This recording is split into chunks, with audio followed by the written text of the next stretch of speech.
Flylady Diane here. Today I want to talk about one of our favourite things, which is decluttering. Now, before you start decluttering, you're going to need a couple of things. First of all, you're going to make sure that you have your lace-up shoes on. Check.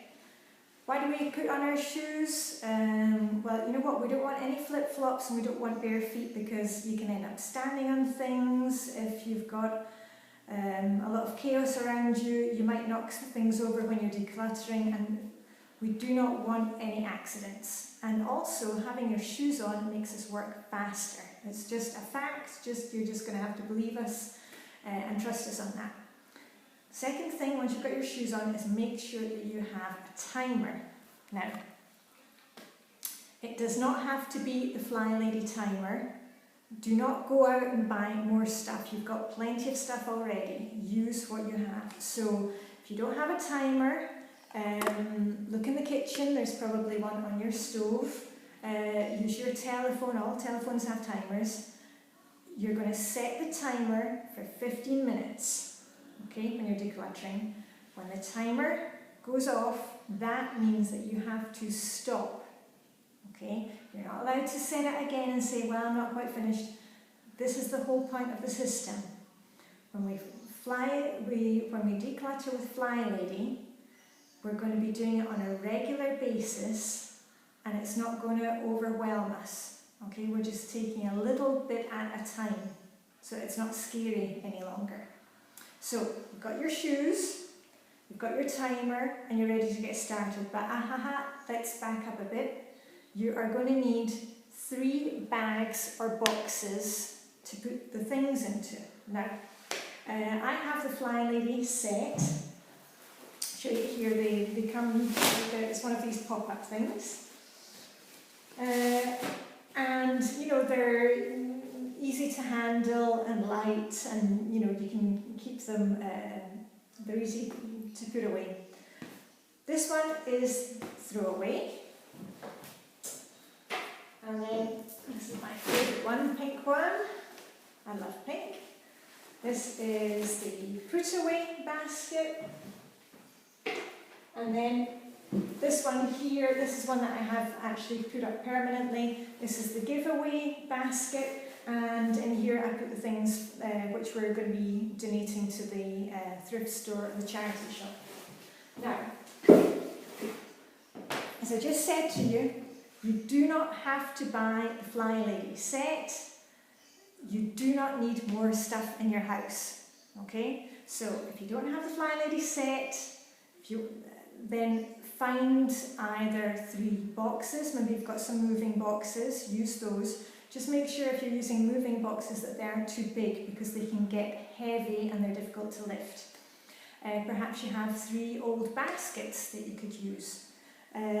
Personally, I like to use grocery bags, and what I do with grocery bags is I actually put them in my Flylady set, so that at the end of the day, let's see,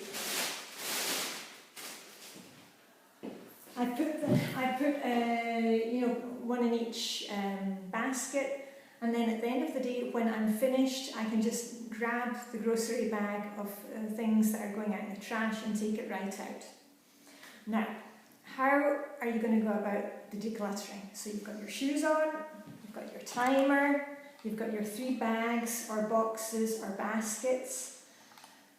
You're going to choose an area, a small area to get started on. You're not going to choose the whole bookshelf, you're going to pick one section or one shelf. Same goes for the kitchen. Do not go doing the whole kitchen in one session. You're going to choose one drawer, one shelf in the pantry. Same goes for any room in the house. If it's the kids' room, choose one toy box, one bookshelf. Now, I'm going to set the timer, and then everything that you pick up, you're going to decide. Does it need to be thrown away? You know, it could be something that is stained, tattered, broken. You're not going to fix it. Get it in the bag for the trash. the item that you found, does it belong in another area of the house? Perhaps you found a pair of scissors in the kids' room and that needs to go back into the kitchen. Put it in your put away bag or box. Maybe you find some toys that the kids say, they're just too babyish now, we don't want to play with them any longer. Then that can go in your giveaway bag or box. Because once the timer goes off, you're going to have a look and see what you've got. The throwaway bag will either go out to the trash or go out to the recycling. Make sure that you recycle as much as possible. If you've got papers, they can be shredded or go into recycling. Same with bottles, they need to probably go into a glass collection. The put away items, you're going to take a couple of minutes and deliver the items to where they belong in the house. And the last one, the giveaway, see if you can have an area where you can have them all in one place. And then the next time that you are out on errand day, see if you can pass by the charity shop or the thrift store and hand them in. Okay? Just a last word. I know from the ladies that we mentor that they all are very hard on themselves, and sometimes they do not stop when the timer goes off. We need to stop when the timer goes off. We don't want to hyper-focus, because when we hyper-focus, we get tired and we never want to do it again. Okay? So, you've got your shoes on, your timer is ready, you've got 3 bags or boxes ready, you get stuck in for 15 minutes, and when the timer goes off, you stop and you give yourselves a pat on the back. That way, you can go off and have a cup of tea, have a glass of water, sit down, go and look at Facebook for 15 minutes, but make sure you set your timer before you dive into Facebook or Pinterest. And when the timer goes off again, then you can come back and you can do another 15 minutes of decluttering. Okay? You can do it, because if I can do it, anybody can do it. Flylady Diane signing off from wonderful Copenhagen. Happy decluttering.